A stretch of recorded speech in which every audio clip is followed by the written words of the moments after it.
ಅಜಿತ್ ಪವಾರ್ ವಿಮಾನ ಅಪಘಾತದ ಹಿಂದೆ ಪಿತೂರಿ ಶಂಕೆ. ಮುಂಬೈನಲ್ಲಿ ಮಂಗಳವಾರ ನಡೆದ ಪತ್ರಿಕಾಗೋಷ್ಠಿಯಲ್ಲಿ ಶಾಸಕ ರೋಹಿತ್ ಪವಾರ್ ಅವರು ಅಜಿತ್ ಪವಾರ್ ಅವರ ವಿಮಾನ ಅಪಘಾತದ ಕುರಿತು ಅತ್ಯಂತ ಸ್ಫೋಟಕ ಮಾಹಿತಿಗಳನ್ನು ಹೊರಹಾಕಿದ್ದಾರೆ. ಈ ಘಟನೆ ಕೇವಲ ಒಂದು ಆಕಸ್ಮಿಕ ಅಪಘಾತವಲ್ಲ, ಬದಲಾಗಿ ಇದರ ಹಿಂದೆ ದೊಡ್ಡ ಮಟ್ಟದ ಪಿತೂರಿ ಅಡಗಿರುವ ಗಂಭೀರ ಅನುಮಾನಗಳಿವೆ ಅಂತ ಪವಾರ್ ಅವರ ಸೋದರಳಿಯನೂ ಆಗಿರುವ ರೋಹಿತ್ ಪವಾರ್ ನೇರವಾಗಿ ಆರೋಪಿಸಿದ್ದಾರೆ.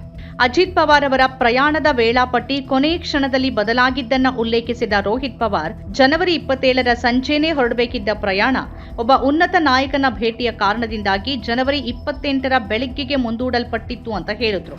ವಿಮಾನ ಹಾರಾಟದ ವಿಷಯದಲ್ಲಿ ಅತೀವ ಜಾಗರೂಕರಾಗಿದ್ದ ಅಜಿತ್ ಪವಾರ್ ಅವರ ವಿಮಾನ ಹಾರಾಟ ವಿಳಂಬವಾಗಿದ್ದು ಯಾಕೆ ಮತ್ತು ವಿಮಾನ ಇಳಿಯುವಾಗ ವಿಚಿತ್ರ ಶಬ್ದ ಬರ್ತಿತ್ತು ಅನ್ನೋ ಪ್ರತ್ಯಕ್ಷದರ್ಶಿಗಳ ಹೇಳಿಕೆಗಳು ಹಲವು ಅನುಮಾನಗಳಿಗೆ ದಾರಿ ಮಾಡಿಕೊಟ್ಟಿದೆ.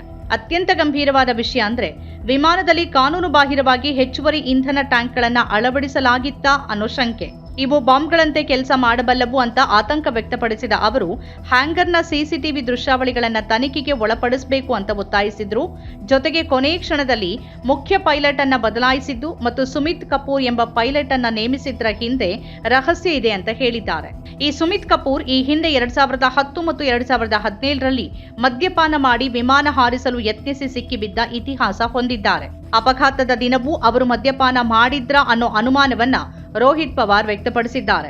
ಅಪಘಾತದ ತನಿಖೆಯನ್ನ ಸ್ವತಂತ್ರ ಅಂತಾರಾಷ್ಟ್ರೀಯ ಸಂಸ್ಥೆಗಳು ನಡೆಸಬೇಕು ಅಂತ ಒತ್ತಾಯಿಸಿದ ರೋಹಿತ್ ಪವಾರ್ ಅವರು ಸರ್ಕಾರಿ ತನಿಖೆಯ ಹೊರತಾಗಿ ಯುಕೆಯ ಎಎಐಬಿ, ಫ್ರಾನ್ಸ್ನ ಬಿಇಎ ಅಥವಾ ಅಮೆರಿಕದ ಎನ್ಟಿಎಸ್ಪಿ ಸಂಸ್ಥೆಗಳ ಪೈಕಿ ಯಾವುದಾದರೂ ಒಂದರಿಂದ ಈ ಕುರಿತು ತನಿಖೆ ನಡೀಬೇಕು ಅಂತ ಒತ್ತಾಯಿಸಿದ್ದಾರೆ. ಪ್ರತ್ಯಕ್ಷದರ್ಶಿಗಳ ಹೇಳಿಕೆಯನ್ನು ಉಲ್ಲೇಖಿಸಿದ ರೋಹಿತ್ ಪವಾರ್ ವಿಮಾನದ ನಿರ್ವಹಣೆ ಮೇಲೂ ಅನುಮಾನ ವ್ಯಕ್ತಪಡಿಸಿದ್ರು. ದಾದಾ ಎಡಭಾಗದಲ್ಲಿ ಕುಳಿತಿದ್ರು. ಹೆಚ್ಚುವರಿ ಸಾಮಾನುಗಳು ಹಾಗೂ ದಾಖಲೆಗಳನ್ನು ಹಿಂಭಾಗದಲ್ಲಿ ಇಡಲಾಗಿತ್ತು. ಬೆಳಗ್ಗೆ 7:10ಕ್ಕೆ ಪೈಲಟ್ ಬಾರಾಮತಿಯಲ್ಲಿ ಗೋಚರತೆಯ ಕುರಿತು ಪರಿಶೀಲಿಸಿದ್ರು. ಎಲ್ಲವೂ ಸರಿಯಾಗಿದೆ ಅಂತ ತಿಳಿಸಲಾಯಿತು. ಆದರೆ ಒಬ್ಬ ಮಹಿಳಾ ಪ್ರತ್ಯಕ್ಷದರ್ಶಿ ವಿಮಾನ ಇಳಿಯುವಾಗ ವಿಚಿತ್ರ ಶಬ್ದ ಮಾಡ್ತಿತ್ತು ಅಂತ ಹೇಳಿದ್ದಾರೆ ಅಂತ ವಿವರಿಸಿದ್ರು.